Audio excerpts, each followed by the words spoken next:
దాన్ని ఏమంటారు ఉద్యోగుల ఇప్పుడు ఇంకొక బ్యాచ్ని కూడా తీసేస్తున్నారు, మద్యం దుకాణం సూపర్వైజర్లు వీళ్ళు 20,000 25,000 జీతం ఇచ్చి పెట్టుకున్నారు. వాళ్ళందరిది ఏంటని అనుకున్నారు, అలా 25,000 మా జీవితం ఇంకేం మెరుగుంటది ఇట్లాగ అనుకున్నారు. ఇప్పుడు వాళ్ళది ఒక 12,000 ఏమో తీసేశారట ఉద్యోగాల్లో నుంచి. వీళ్ళందరూ కలిపితే ఎంతమంది అయిపోయారు ఇక్కడ? వీళ్ళే ఉన్నారు కదా, 2.5 లక్షల మంది వాలంటీర్లు ఉన్నారు. రేషన్ వెహికల్ వాళ్ళు అసిస్టెంట్ వాళ్ళు ఉన్నారు, ఒక 3 లక్షల మంది ఎంతమంది. దీంట్లో ఒక 40% మంది టీడీపీ జనసేన బీజేపీ అనుకుందాం. అదే అవును, వీళ్ళ లెక్క అయితే అందరూ వైసీపీ కార్యకర్తలు. కానీ నా దృష్టిలో నేను చూసిన వాలంటీర్లో చాలా మంది జనసేన ఫీలింగ్ ఉన్నారు, బీజేపీ కాదు కదా.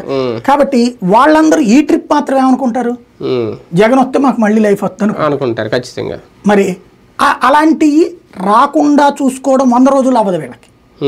రాబోయే 5 ఏళ్ళు ఉంది, ఈ లోపు వీళ్ళది ఏదో ఒకటి సాల్వ్ చేసి వాలంటీర్లు మళ్ళీ తీసుకోవడము, మీరు రాజకీయాలు మాట్లాడకూడదు, రాజకీయాలు చేయకూడదు అని చెప్తారు. ఇప్పుడు స్టిక్కర్లు అతికించట్లేదా సచివాలయ సిబ్బందితో, రేపొద్దున వాళ్ళతో చేపిస్తారు. ఇవన్నీ విమర్శలకు బాగుంటది. పని మళ్ళీ వీళ్ళకే ఇస్తారా లేదా వేరే వాళ్ళకి ఇస్తారా అంటే? కానీ ఒకటి ఇక్కడ లింక్ ఏంటంటే, అంత చేసిన నవరత్నాలు అంత చేసిన జగన్నే పక్కన పెట్టేశారు కదా. ఇంకా అలాంటప్పుడు సంక్షేమం మీద గెలుపోవటంలో ఆధారపడి ఉన్నాయా అని ఒకటి ప్రశ్న. లేనప్పుడు ఇంకా సంక్షేమం ఎంత చేసే ఏంటి అనేది, ఇంకా సంక్షేమమే చేయలేనప్పుడు ఇంకా వాలంటీర్ వ్యవస్థ ఎందుకు, సచివాలయ వ్యవస్థ ఎందుకు? ఆ 2 వ్యవస్థలు ముడిపడి ఉన్నదే దీనికి కదా. ఇంకా అలాంటప్పుడు ఇంకా ఏది ఉంటే ఏముంది, ఏది తీసేస్తే ఏముంది, జనాలు అలా ఆలోచించారు.